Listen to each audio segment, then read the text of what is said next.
하나님의 말씀 함께 듣고 기도하겠습니다. 구약 성경 나훔 1장 1절 5절 말씀입니다. 구약 성경 1299페이지 나훔 1장 1절 5절 말씀까지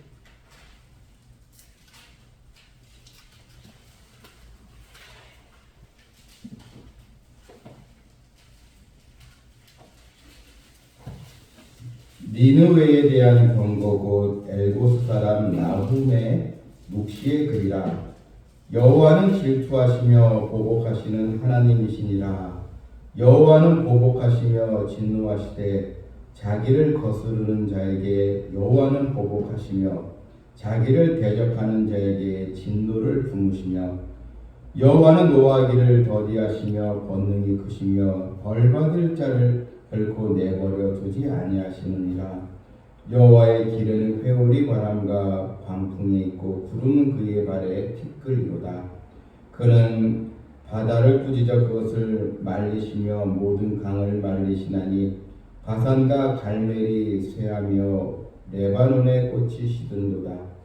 그로 말미암아 산들이 진동하며 작은 산들이 높고 그 앞에서는 땅 곳 세 개와 그 가운데 있는 모든 것들이 솟아오르는도다. 아멘. 오늘 이 본문 이 나훔서의 그 말씀의 이 배경은 이제 니느웨 성 아수르 제국의 수도죠. 그때 나훔 이 선지자가 활동하던 시대에 가장 강력한 제국은 바로 아수르였습니다. 지금의 이제 시리아 지역에 있는 곳에 해당이 되는 또 제국이었습니다. 특히 이 아수르는 다른 나라를 정복할 때 아주 강압적으로, 아주 이 폭력적으로 피지배 국가들에게 아주 악랄하게 그들을 점령했던 또 제국 중에 또 하나입니다. 근데 우리가 이 니느웨 하면은 먼저 생각나는 선지자가 요나가 있지 않겠습니까? 이 요나의 선지자가 하나님께서 너는 니느웨 성에 가서 그들의 죄악에 대해서 회개하라고 요나를 보내지 않습니까? 근데 요나가 니느웨 성이 망해야 되는데 회개하고 하나님의 복을 받으면 안 되니까 그를 안 가려고 했잖아요. 그러다가 이제 물고기 뱃속에 들어가서 3일 동안 그가 이제 회개하고 기도하면서 니느웨 성에 가서 회개복음을 전하면서 니느웨 왕도 다 베옷을 입고 회개해서 나라가 멸망하는 것이 이제 멈춰지는 그 역사가 있었습니다. 이게 이제 요나 선지자가 있었던 때인데, 그때 그 요나 선지자 이후에 시간이 150년 정도가 흘러서 이 아수르의 니느웨 성에 가서 하나님은 나훔 선지자에게 그들에게 경고의 말씀을 전하라. 왜냐하면 요나 시대에는 회개를 해서 비록 이방 민족이었지만 회개해서 나라가 멸망하는 게 이제 멈춰졌는데, 그런데 그 이후에 다시 이 나라가 타락이 됐습니다. 온갖 이 죄악이 또 만연되고 또 그런 또 시대가 되어서 하나님께서 나훔 선지를 통해서 너희 곧 망하게 될 것이다, 멸망하게 될 것이다, 이런 경고의 말씀을 이제 전하게 된 것. 이것이 이제 나훔서의 이제 배경입니다. 그래서 요나 선지자나 나훔 선지자가 하나님의 말씀 전했던 장소는 똑같습니다. 아수르의 수도인 니느웨 이 지역입니다. 그래서 요나 때는 회개하니까 이런 하나님께서 멸망하는 걸 이제 막으셨는데, 참 회개하지 않으니까 결국 이 아수르는 멸망하지 않습니까? 결국 바벨론 제국에서 무너지지 않습니까? 이걸 통해서 우리는 하는 역사를 우리가 보지만 회개하고 회개하지 않을 때 그 돌아오는 그 모습은 너무나 다르다는 것을 우리는 여기서 보게 되는 것입니다. 요나 선지자 때는 하나님 말씀 듣고 왕과 백성들이 통회하고 회개했던 니느웨 성, 그러나 150년의 세월이 지난 후 빨리 성은 소돔과 고모라와 같이 죄악의 도성이 되었고 우상 숭배의 도시가 되고 이제 말았습니다. 그 나훔서 3장 1절에 보게 되면 이런 말씀이 있습니다. 니느웨 성에 대한 말씀이었는데 화 있을진저 피의 성이여 그 안에는 거짓이 가득하고 포악이 가득하며 탈취가 떠나지 아니하는도다. 화 있을진저 피의 성이여 이렇게까지 이제 하나님께서 준엄한 경고 심판의 말씀을 전하시게 된 것을 볼 수 있습니다. 하나님은 이스라엘에 해당되는 분이 아니시고 온 이 세상을 다 주관하는 분인데 당대 가장 강력한 제국이었던 이 아수르도 여러분 결국 하나님의 이 통치 아래 있다는 것. 근데 이 이방 나라의 아수르도 결국 하나님의 심판을 피하지 못하게 되었다는 것. 이것은 그러니까 오늘날 이 세상도 누가 주관하고 계십니까? 이 세상 동안 하나님께서 역사하시고 하나님이 주관하고 계십니다. 따라서 하나님의 백성들은 오직 하나님의 말씀에 귀를 기울이고 순종하며 살 때 우리에게 소망이 바로 있는 것입니다. 본문 2절 보니까요. 여호와는 질투하시며 보복하시는 하나님이시니라. 여호와는 보복하시며 진노하시되 자기를 거스르는 자에게 여호와는 보복하시며 자기를 대적하는 자에게 진노를 이제 품으시며. 자, 여러분 하나님에 대해서 지금 오늘 성경은 하나님은 질투하시며 보복하시는 하나님. 여기서 보복이란 말이 자주 나와 있습니다. 보복, 진노. 하나님은 이 불의에 대해서, 죄악에 대해서 가만히 계시는 분이 아니시라는 것입니다. 당시 아수르는 두 왕국, 북이스라엘이죠. 북이스라엘을 이제 무너뜨린 나라가 아수르입니다. 이제 그 여세를 몰아서 남유다까지 이제 침범하려고 했습니다. 이때 나훔 이 선지자가 아수르는 결국 멸망하게 될 것이다. 하지만 하나님의 이 도시 예루살렘 유다는 대신 보호를 받을 것이다. 이렇게 해서 이 증거하는 말씀이 바로 나훔서입니다. 아수르를 진멸하신 하나님의 능력이 바로 2절에 잘 나타나 있는 것입니다. 질투하시며 이제 보복하시는 우리 하나님. 무서운 진노로 이런 불의와 죄악에 대해서 하나님은 심판을 행해 주신다는 것입니다. 하나님은 자기 백성, 하나님을 경외하는 백성, 회개하고 돌아오는 백성에게는 한없이 자비로우시고 사랑이 많으시고 긍휼이 많으신 하나님이시지만 반대로 하나님을 대적하고 회개하지 않고 계속 불의를 행하는 자에게는 하나님은 심판을 가차없이 행하시는 공의의 하나님이십니다.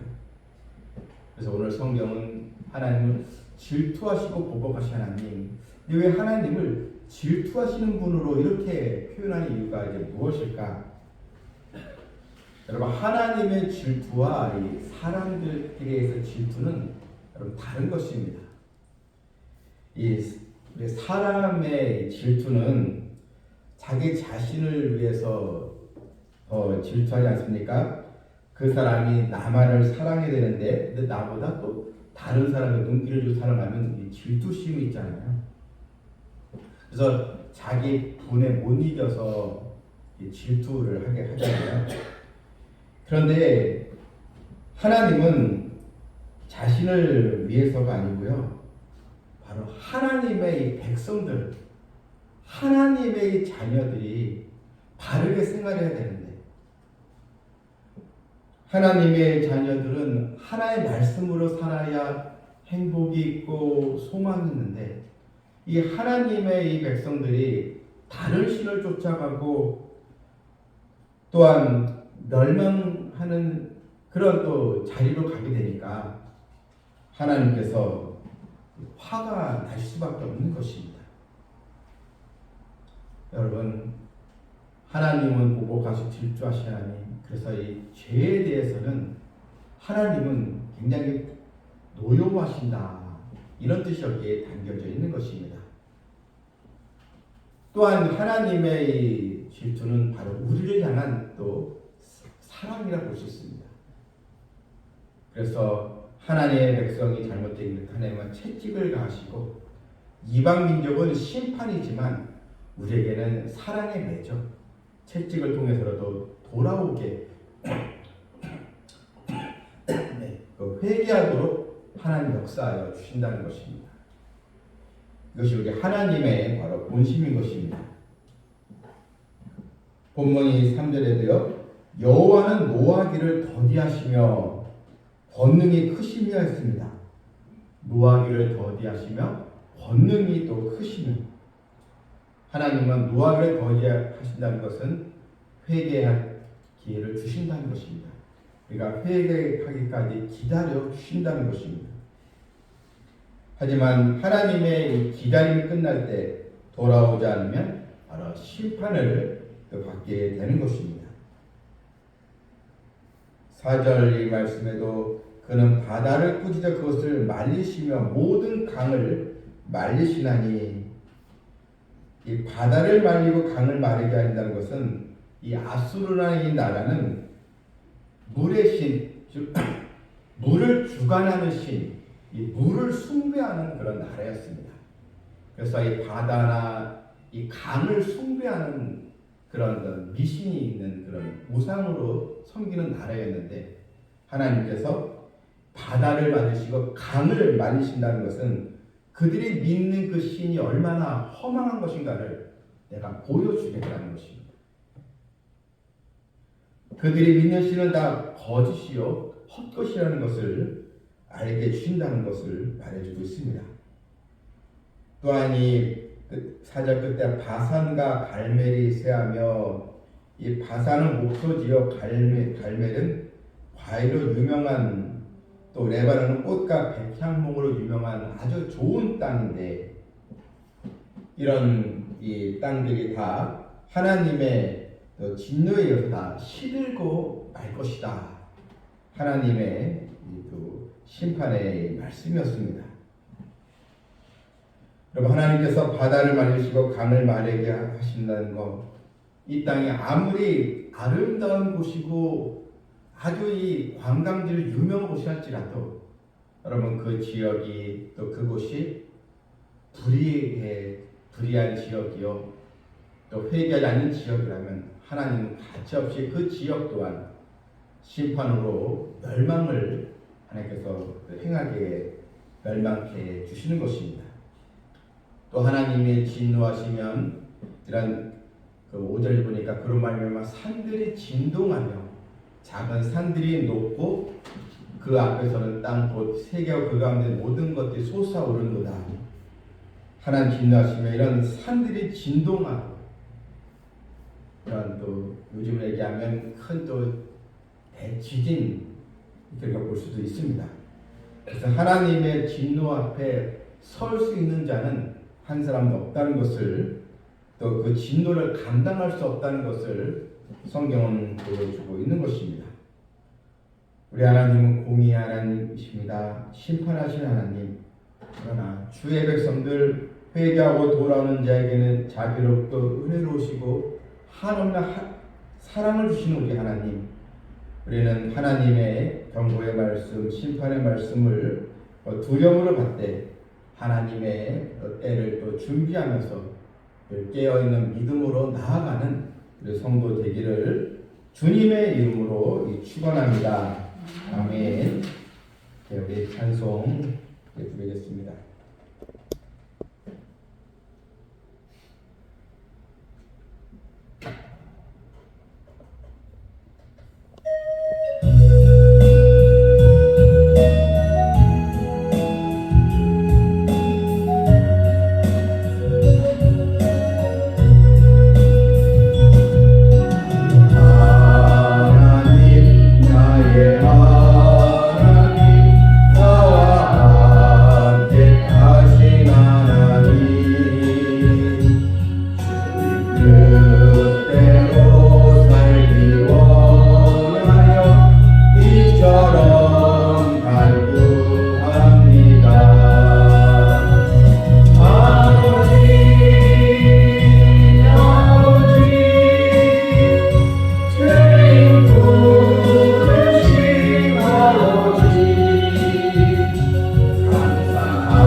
하나님은 죄악에 대해서 벌하기를 결코 멈추지 아니하시는 하나님. 하지만 회개와 돌아오는 자에게는 한량없는 복을 주시는 우리 하나님입니다. 나의 하나님, 공의의 하나님, 사랑의 하나님을 우리가 믿고 우리 또한 사명의식을 가지고 또 깨어있는 믿음, 또 열정 있는 신앙생활, 주님의 교회를 사랑하고 섬기고 또 주님의 또 증인으로 살아가는 우리 성도들 되기를 나 자신의 믿음 위해서도 기도해 주시고, 또 이 시간 아직도 돌아오지 않는 영혼들 위해서도 그들의 이름을 불러가며 기도하게 해주시고, 우리가 한 번 더 우리 삼성 비전 교회에 많은 죄인들이 주께로 돌아올 역사가 있는 우리 교회가 되고, 또 이 시간 여러분 내가 기도해야 할 영혼들 위해서도 함께 부르짖는 기도를 하겠습니다. 주여 기도합니다. 주여!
성도의 기도를 들으시는 하나님 아버지, 택한 자녀들의 그 부르짖음에 우리 하나님의 귀를 또 여시고 우리의 마음을 받으시고 우리의 소원을 이미 받으신 줄 믿사오니 삼성 비전 교회의 성도들로 인해서 주님의 역사가 나타나게 해주시고 또한 성령의 강력한 역사가 있는 교회가 되어서 많은 영혼들을 오른들이 이끄는 사명 있는 교회로서 더 쓰임받길 원하옵나이다. 우리 성도들 더 모이기 힘쓰게 해주시고 어린이들 주일학교 아이부터 우리 장년 노년에 이르기까지 우리 성도들 한 마음을 되게 해주셨사오니 주님의 교회를 통해서 진실로 이 마지막 때에 하나님을 기쁘시게 하는 교회, 또 주님의 증인으로서 다 쓰임받는 거룩한 교회, 우리 또 숨은 죄악이 있다는 것을 하나님 깨닫게 해주시고 성령의 인도로 인해서 우리의 심령이 깨끗하게 돼서 하나님께서 사용하시는 우리 교회와 우리 성도들 다 되게 하여 주시옵소서. 예수님의 이름으로 기도하옵나이다.